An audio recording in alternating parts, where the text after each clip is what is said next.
अस्सलाम वालेकुम friends, welcome back to Top Smarties drama serial Shiddat. जहां पर सुल्तान का कोई ऐसा दिन नहीं गुजरता कि वो असरा की इंसल्ट ना करे या फिर उसके भाई के दिए क्रेडिट कार्ड में से खर्च ना करे। अब वो असरा को बातों ही बातों में कह देता है कि तुम्हें पार्लर जाने की ज़रूरत है, कुछ सर्विसेज लो ताकि तुम्हारी भी शक्ल ठीक हो जाए। असरा तो घबरा जाती है, क्या वाकई में ठीक नहीं लग रही? तो सुल्तान और ज़्यादा हावी हो जाता है, नहीं, ऐसा लगता है कि जैसे किसी बहुत बड़े गम में मुब्तला हो। अब ये बात तो ठीक है कि असरा गम में तो मुब्तला है। जब से सुल्तान से शादी की उसकी ज़िंदगी में खुशियाँ भला कब आई।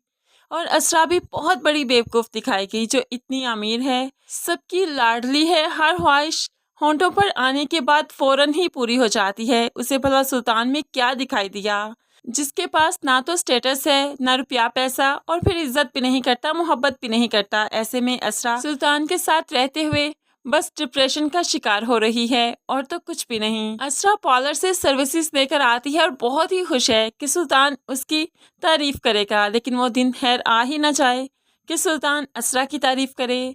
असरा पार्लर से आई तो खुशी खुशी सुल्तान को बताने लगी, आपने कहा था ना सर्विसेज ले लो, तो देखिए मैंने सर्विसेज ले ली, कैसी लग रही हूँ? सुल्तान कहने लगा, हाँ ठीक है, कुछ फेशियल भी करवा लेती। तो असरा घबरा गई, मैंने फेशियल करवाया है। अब तो सुल्तान, जो कि खूब जानता है कि असरा ने सारी सर्विसेज दी हैं, बस जानबूझकर उसकी इंसल्ट करता है और कहने लगा, हाला वाले पार्लर पर जाया करो ना, देखो हाला की स्किन कितनी अच्छे से ग्लो करती है, तुम्हारी भी सर्विसेज अच्छी हो जाती।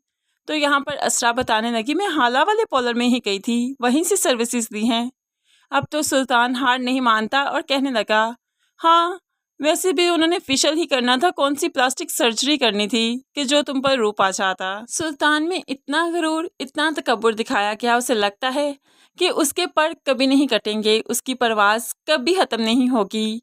लेकिन यहाँ पर परीजे के दोस्त ने ठान ली है कि वो सुल्तान को आसमान से नीचे गिराएगा और उसको एहसास दिलवाएगा कि आज तक उसने जो कुछ दूसरी लड़कियों के साथ किया बहुत गलत किया। तभी तो परीजे का ये दोस्त उसको लड़की बनकर मैसेजेस करता है और अब उसको फॉलो करना भी शुरू कर दिया जब वो दूसरी लड़कियों के साथ मुलाकात करता है। तो परीजे का ये दोस्त जानबूझकर लड़की बनकर उसको मैसेज करने लगा कि पास बैठी रिदा परेशान हो गई, ये किसके बार बार मैसेजेस आ रहे हैं।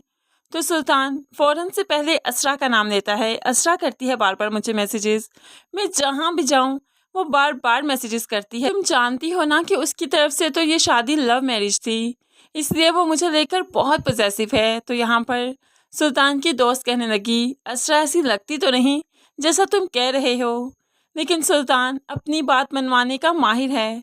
अब यहाँ पर सुल्तान का बुरा वक्त उसकी पिक्चर्स भी उतार लेता है और इन पिक्चर्स के जरिए वो सुल्तान के साथ बहुत बुरा करने वाला है। हमें तो बस इसी इंसान पर उम्मीदें हैं, यही एक फरिश्ता नुमा इंसान इस ड्रामे में दिखाया गया, जो कि सुल्तान का बुरा वक्त बनकर आया, सुल्तान को बुरी तरह से जवाल की तरफ ले जाएगा। फ्रेंड्स, आपको क्या लगता है ये क्या करने वाला है सुल्तान के साथ? ज़रूर कमेंट्स में बताइएगा। मज़ीद वीडियोस के लिए चैनल को सब्सक्राइब कीजिए। अल्लाह हाफिज़।